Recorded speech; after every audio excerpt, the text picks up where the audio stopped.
जहाँ तक रिफॉर्म का सवाल है, नए कानून बनाना ये समय की आवश्यकता थी और आने वाले कल में ये नए कानून किसान के जीवन स्तर में क्रांतिकारी बदलाव लाने वाले हैं। हमारे किसान भाइयों और बहनों को पंजाब में कुछ भ्रम है, तो हम लोगों ने भ्रम दूर करने के लिए सचिव स्तर पर भी वार्ता की, मेरे स्वयं के स्तर पर भी चर्चा हुई किसान यूनियन के लोगों से, और उस दिन चर्चा पूरी नहीं हो पाई थी तो हमने कहा ये चर्चा जारी रहेगी। तो मैंने 2-3 दिन पहले ही सभी किसान यूनियन को 3 दिसंबर को पुनः बैठने के लिए अनुरोध किया है।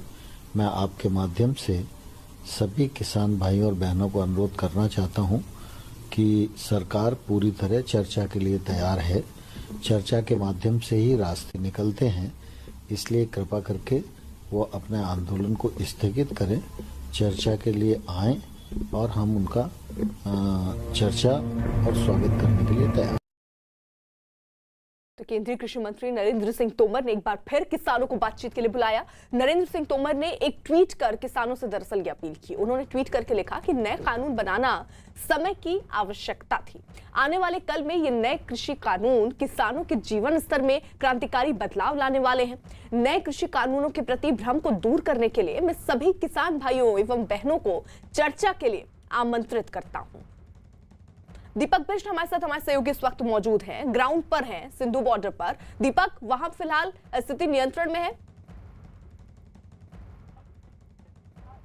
देखिए, स्थिति नियंत्रण में जरूर है, लेकिन जो किसानों का झुंड है वो लगातार बढ़ता जा रहा है। मैं तस्वीरें सीधे दिखाना चाहूंगा। जो किसान हैं वो लगातार बढ़ते जा रहे हैं। आप देखिए, आमने सामने पुलिस बल और किसान हैं। किसानों के हाथ में झंडा है, बैनर है और वो लगातार नारेबाजी कर रहे हैं, जबकि दूसरी तरफ जो दिल्ली पुलिस है, पैरामिलिट्री फोर्सेज है, बैरिकेड के पास उनको रोक कर रखी है। किसानों और जो पुलिस है उनके बीच की दूरी ज्यादा दूर नहीं है, लेकिन किसान अब जैसे ही आगे बढ़ने की कोशिश करेंगे तो उसके बाद उनको खदेड़ने के लिए एक बार फिर आंसू गैस का इस्तेमाल हो सकता है। लेकिन जो किसान है वो टस से मस नहीं हो रहे हैं, क्योंकि उन्हें कई बार समझाया जा चुका है दिल्ली पुलिस के द्वारा कि दिल्ली में कोविड-19 को लेकर किसी भी तरह से जुलूस या प्रदर्शन की अनुमति नहीं है।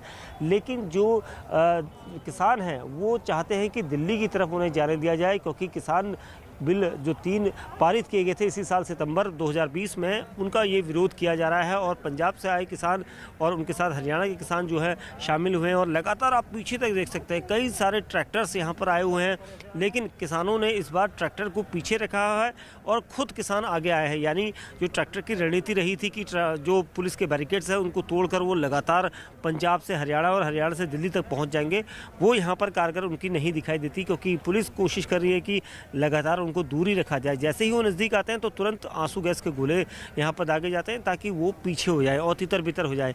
एक बार फिर झुंड जो है पुलिस जो किसान है उनका यहाँ पर इकट्ठा होना शुरू हुआ है। शायद वो अपनी आगे की रणनीति तय करेंगे, लेकिन जो पुलिस है वो चारों तरफ से उनको रोकने की कोशिश में यहाँ पर पूरी तरह से बंदोबस्त तैयार करके बैठी हुई है। ड्रोन कैमरा के जरिए भीड़ का आकलन लगाया जा रहा था कुछ देर पहले, और अधिकारी लगातार उच्च अधिकारियों को निर्देश दे रहे हैं, क्योंकि जो निर्देश आ रहा है उसको यहाँ पर इम्प्लीमेंट किया जा रहा है। तो कुल मिला के अभी तक जो भीड़ है वो शांतिपूर्ण यहाँ पर खड़ी जरूर है, लेकिन नारेबाजी हो रही है।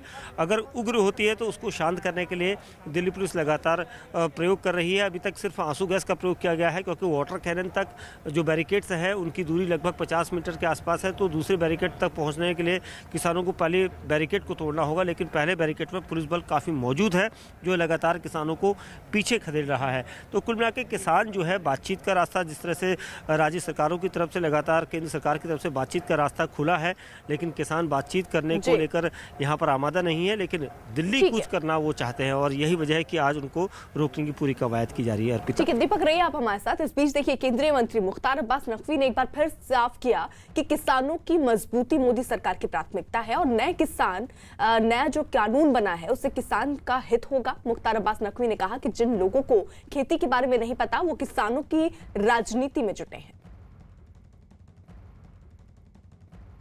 पर बात करने के लिए हमारे साथ मौजूद हैं केंद्रीय मंत्री मुख्तार अब्बास नकवी जी।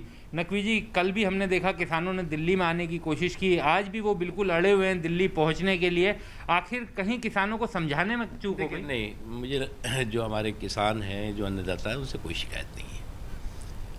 क्योंकि प्रधानमंत्री नरेंद्र मोदी जी ने जब पहली सरकार बनी तो जो सबसे पहला बजट था प्रधानमंत्री नरेंद्र मोदी जी का, वो मेरे गांव मेरे देश मेरे किसान को समर्पित था। किसानों को उसी वक्त किसानों की आय को दुगनी करने का संकल्प लिया गया। उसके साथ ही साथ सॉइल हेल्थ कार्ड से लेकर के और सिंचाई से लेकर के और अभी अगर आप देखें किसान सम्मान निधि से लेकर के वो तमाम प्रयास किए गए जिसमें आत्मनिर्भर किसान बन सके, एक मजबूत किसान बन सके, आत्मविश्वास से भरपूर किसान बन सके। और जो कृषि कानून है वो शुद्ध रूप से किसानों के सशक्तिकरण, किसानों के हित के लिए है। जो कृषि प्रधान भारत है वो कृषक प्रधान भारत बने, इस दिशा में प्रधानमंत्री नरेंद्र मोदी जी का प्रयास है। लेकिन अफसोस की बात है कि वो लोग